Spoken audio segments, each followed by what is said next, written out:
Halo, Sampurasun, aku Dina. Balik lagi di channel aku.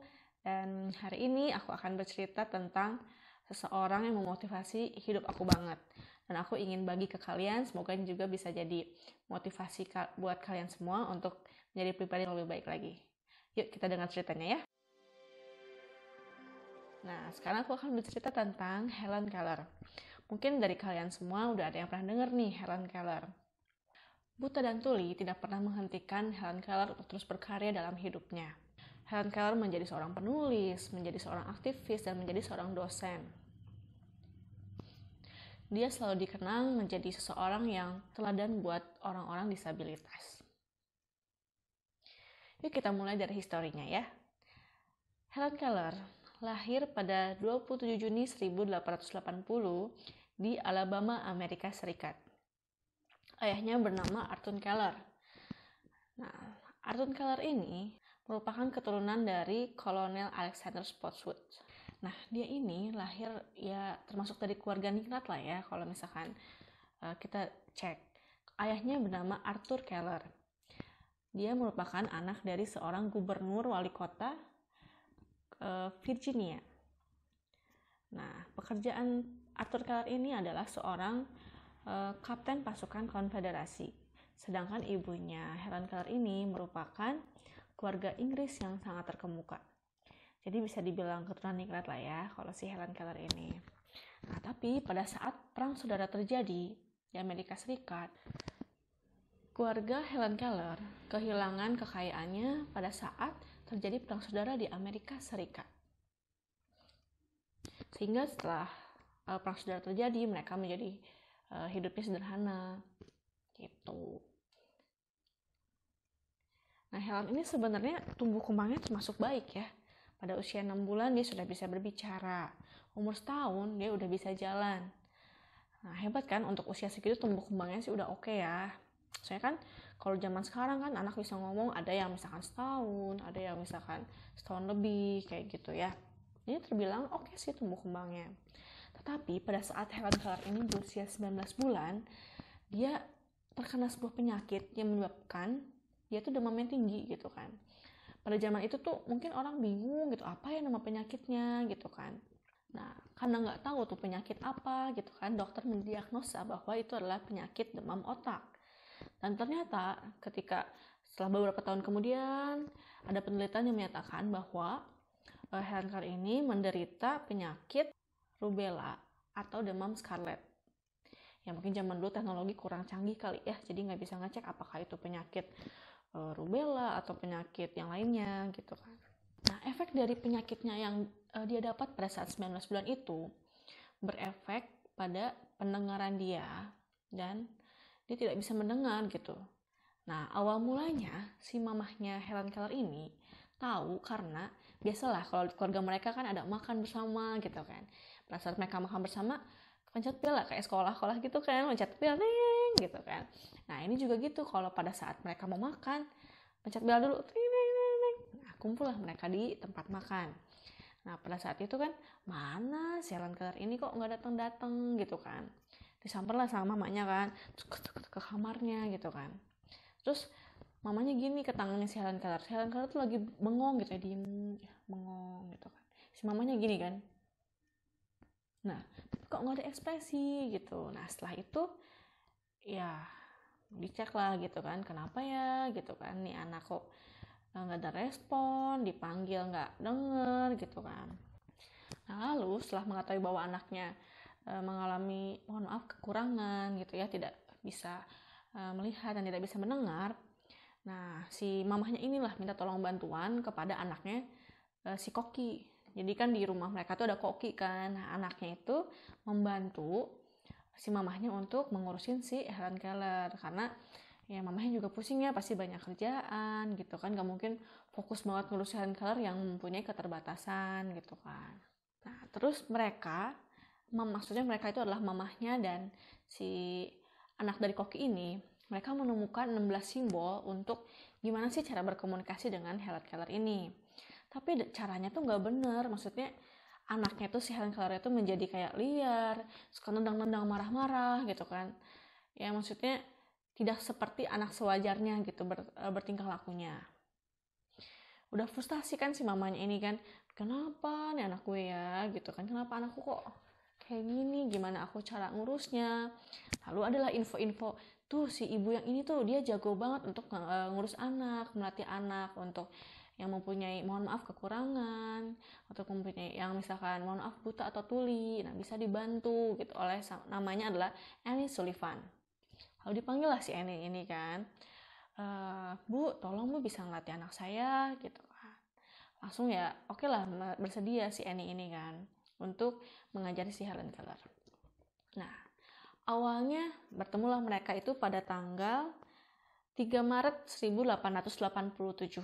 Ini tanggal yang paling diingat sama keluarga si Helen Keller, sama si Helen Keller pun. Kenapa? Karena 3 Maret 1887 ini merupakan tanggal yang mengubah seluruh kehidupan si Helen Keller. Yuk, kita lihat apa aja yang si Annie Sullivan ini ajarkan ya. Ya, jadi pertama kali si Annie Sullivan ini mengajarkan Helen Keller dengan isyarat jari. Nah, si Helen Keller ini kan suka banget tuh, dia bawa boneka kemana-mana tuh, bawa boneka kecil. Nah, boneka ini merupakan pemberian. Dia membawa terus, tapi dia nggak tahu itu apa yang dia bawa. Nah, lalu si Annie ini mengajarkan bahwa isyarat gitu ya, dengan bahasa isyarat, gimana ya, kita nggak tahu kan nyontohinnya kan. Bahwa itu tuh boneka gitu kan, boneka bentuknya, misalkan boneka perempuan ya, rambutnya panjang, ada matanya, mirip kayak kita, hidung, mulut, rambut, tapi berupa sebuah boneka. Tuh. Nah, oke, semenjak dari situ ya mulai mengakrabkan diri kan si Annie ini kan. Nah, awalnya setelah diajarin sama si Annie kan bahwa oh ini tuh adalah boneka, bahasa Inggrisnya doll. Nah, this is a doll. Nah, si Helen tuh awalnya tertarik, tapi lama-lama kok bosen juga kali ya diajarin, mungkin frustasi juga mungkin karena dia tidak terbiasa untuk belajar seperti itu. Mungkin kan mama sama si anak dari kokinya cuma mengajarkan 16 cara untuk berkomunikasi, sedangkan ini kan maksudnya sampai diajarin sedetail mungkin, bahwa dideskripsikan bahwa oh boneka itu adalah hal yang seperti ini, seperti itu gitu kan. Mungkin untuk seorang anak kecil ini juga ya stres kali ya dia belajar awal kayak gitu kan. Nah, jadi pada saat si Helen belajar sama Annie ini, dia tuh berusia 7 tahun. Nah, itu yang tadi aku bilang kan, bahwa 7 tahun udah belajar pendeskripsian gitu kan. Itu hal yang pusing gitu kan. Nah, lalu setelah itu, tadi kan Helennya frustasi setelah diajarkan berbagai macam deskripsi oleh Annie. Lalu si Annie bilang lah sama mama bapaknya kan, Bu, Pak, mohon maaf, ini sepertinya Helen butuh tempat yang tenang untuk belajar. Boleh nggak nih saya pindahin nih anak bapak dan ibu? Lalu mikir lah bapak mamanya kan, gimana ya, cuman ya demi anak gitu ya, oke. Lalu akhirnya si Annie memindahkan Helen ini ke sebuah tempat yang dapat berkonsentrasi di sebuah pondok di perkebunan. Setelah melewati kesulitan dramatis, akhirnya si Annie ini berhasil mengajarkan sebuah kata nih. Katanya adalah water, air. Nah, sebelum cerita water ini ya, aku udah nonton juga sih filmnya gitu kan. Aku nonton 2 kali filmnya, versi barat dan ada versi Jepang juga kan. Nah, apa ya, sampai sedih gitu kan. Soalnya dengan kelakuannya si Helen Keller ini, dia kan nggak bingung gitu ya gimana cara buat makan, cara buat sopan santun, etika, dia nggak tahu. Karena ya aku gimana belajarnya gitu kan, pasti dia juga bingung kan, seorang anak kecil. Terus aduh gimana sih cara makan yang bener, cara ngomong sama orang yang bener gimana sih. Ini satu case ya, yang salah satu cerita yang paling aku bikin sedih juga gitu ya. Nah, pada saat mereka makan sekeluarga gitu kan, nah terus si Helen Keller ini, dia mau makan, dia sambil merem gitu ya kan, memang dia bukan merem. Jadi pada saat makan malam kumpul semua keluarga kan. Setelah kumpul, si Helen Keller ini punya kebiasaan dia memutari si meja makannya, karena dia bingung mau duduk tapi dia nggak tahu gimana makannya. Lalu pada saat itu dia memutari mejanya, dia mengambil makan. Jadi ini misalkan nih bapaknya, mamahnya, ini si anak si kokinya kan yang ngebantuin kan. Nah, si Helen ini muter-muter sambil gini-gini kan. Terus makan bapaknya dicemilin, muter lagi, makanan siapa dicemilin gitu kan. Nah, itu etikanya kan gak bagus kan, sampai mamahnya tuh kesel banget sama si Helen ini kan. Nah, terus ini ada fotonya nih. Pada saat mamahnya kesel sama si Helen kan, sampai ditarik-tarik lah gitu kan, diam kamu kan, makan dulu yang bener ya, tapi gimana ngajarinnya bingung gitu kan. Nah, setelah si Annie ini datang dalam kehidupannya si Helen, mulai diajarlah sopan santun, cara makan yang benar, duduk di meja. Awalnya sampai si Helen ini ya naik-naik ke meja gitu kan, karena bingung gitu kan, kalau di filmnya seperti itu ya, dan memang kisah nyatanya juga seperti itu. Nah, setelah itu balik lagi ke cerita yang Water tadi ya. Si Annie Sullivan ini kan menjelaskan kepada Helen Keller dengan cara pendeskripsiannya. Ini sebagai contoh ya. Caranya seperti ini, ilustrasi aja ya. Nah, jadi pada saat itu si Annie memanggil si Helen Keller. Nak, sini nak, Helen sini. Sinilah, coba tanganmu kayak gini kan. Disuruhnya kayak gini tangannya. Kerannya dibuka lah. Set gitu kan. Ini adalah air, water. Bisakah kamu merasakannya? Coba kamu rasakan. Dipegang-pegang kan tuh air kan. Di filmnya sih seperti itu kan. Aku contohin ya. Ya kan, dia pegang lah si air itu kan. Penasaran, seneng gitu kan. Wow, air ya ini tuh ya, water. Nah, saking senengnya dia nyebutin itu terus kan, water. Oh, this is a water. Water kan. Dia sebut itu terus kan, water. Nah, setelah dia bisa menyebut kata water itu, pada suatu malam, dia dengan cepatnya bisa menyebut 30 kata. Keren gak sih?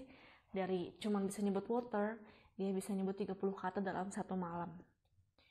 Jadi dengan cara pendeskripsinya si Annie, dia bisa belajar dengan cepat. Nah, pada usia 10 tahun, yang berarti setelah 3 tahun belajar sama si Annie, dia memutuskan untuk, aku pengen kuliah nih bu, gimana ya gitu kan. Pengen sekolah dulu nih. Sudah sekolah, kalau aku udah dewasa aku ingin kuliah nanti. Lalu sekolah lah. Nah, pada usia 10 tahun, Helen Keller memutuskan untuk mau sekolah. Dia ingin mempelajari banyak hal lagi selain yang si Annie ajarin. Lalu sekolah lah kan si Helen Keller ini. Dan lalu pada tahun-tahun berikutnya, pada tahun 1900, akhirnya dia memutuskan untuk kuliah. Si Helen ini pengen banget kuliah dari kecil kan. Jadi setelah dia bisa mengucapkan berbagai macam kata dan memutuskan untuk kuliah, lalu si Helen Keller ini kuliahnya di Radcliffe College. Dan dia tekun terus belajar walaupun dia mohon maaf tunanetra, tapi dia membaca bukunya sambil dengan menggunakan braille kan. Braille dia belajar, dan amazing banget ya, dalam 4 tahun dia berhasil lulus dengan gelar cum laude, Bachelor of Arts. Kebayang ya, 4 tahun, pas zaman aku kuliah aja ada yang lebih dari 4 tahun lulus, bahkan 7 tahun kuliah. Hebat banget Helen Keller, luar biasa. Nah, dia nggak berhenti di situ belajarnya dong. Setelah lulus dari kuliah, dia mendalami ilmu-ilmu dia menjadi motivator, dia membuka tempat rehabilitasi dan membuka sekolah untuk tunanetra. Dan banyak hal lainnya yang dia lakukan pada zaman setelah dia lulus kuliah. Nah, kita lanjut lagi, pada tahun selanjutnya ada berita duka. Pada tahun 1936 ada berita duka, yaitu sahabat dan gurunya Annie Sullivan meninggal dunia. Ya, Helen Keller mengucap syukur sekali dengan kehadirannya Annie Sullivan. Dari usia 7 tahun sampai dia kuliah, dan tahun-tahun selanjutnya dia menjadi pribadi yang lebih baik. Dia dapat menjadi motivasi bagi banyak orang. Dan setelah itu bertahun-tahun selanjutnya dia bergerak dalam dunia politik, dia bergerak dalam dunia pendidikan dan berbagai dunia lainnya. Lalu pada tahun 1987 Helen Keller meninggal dunia ketika sedang tidur di dalam rumahnya, dan dia dikuburkan tepatnya di sebelah makamnya Annie Sullivan. Tekun mengatasi kondisi yang begitu sulit, Helen Keller dikenang menjadi seorang motivator yang dihormati di seluruh dunia. Aktivis, motivator, pokoknya terkenal di seluruh dunia. Dan ada satu kalimat kebajikan yang dikenang dari Helen Keller. Aku bacain ya. Hadapilah masalah hidup dirimu dan akuilah keberadaannya. Tetapi jangan biarkan dirimu dikuasainya. Biarkanlah dirimu menyadari adanya pendidikan, situasi berupa kesabaran, kebahagiaan, dan pemahaman makna. Ini merupakan motivasi juga buat hidup aku. Ketika kita sama-sama menghadapi masalah, mungkin bukan cuma aku ya yang pernah mengalami masalah, kalian juga, kamu juga pasti pernah mengalami masalah. Yang kita pelajari adalah 3 hal. Yang pertama, hadapilah masalah hidup dirimu dan akuilah keberadaannya. Kita harus menghadapi masalah kita dan kita akui bahwa oke, masalah itu pasti ada. Tapi kita jangan sampai mundur atau misalkan beralih dari masalah itu dengan mencari hal yang buruk atau yang lainnya. Justru kita harus menghadapi masalah itu dan menjalani masalah itu. Poin yang kedua, jangan biarkan dirimu dikuasainya. Justru kita harus menguasai masalah. Jangan sampai masalah yang menguasai hidup kita. Kita menjadi tertekan, menjadi stres karena masalah itu. Justru kita yang harus mengendalikan masalah itu sendiri. Oke? Dan poin yang ketiga, biarkan diri kita menyadari adanya pendidikan situasi, yaitu kesabaran, kebahagiaan, dan pemahaman makna. Kesabaran. Dari masalah itu kita belajar sabar untuk kapan sih kita masalah ini beres, kapan sih masalah ini bisa selesai. Nah, itu kita harus belajar sabar. Lalu kebahagiaan. Di balik masalah itu, setelah masalah itu beres, pasti ada kebahagiaan. Kebayang kalau misalkan kita mengalihkan masalah ini dengan hal yang buruk, yang ada malah tambah stres kan. Lalu pemahaman makna. Di balik masalah ini pasti ada makna. Di balik masalah yang kalian alami, pasti ada makna kecil atau makna besar yang ada di dalam masalah tersebut. Jadi yuk sama-sama kita belajar dari Helen Keller untuk menjadi pribadi yang lebih baik, tekun menghadapi masalah, kita sabar, dan hal yang lainnya. Nah, itu aja sekian dari aku cerita hari ini. Semoga ini jadi motivasi buat kalian juga ya. Sampai jumpa di next video. Dadah, bye-bye.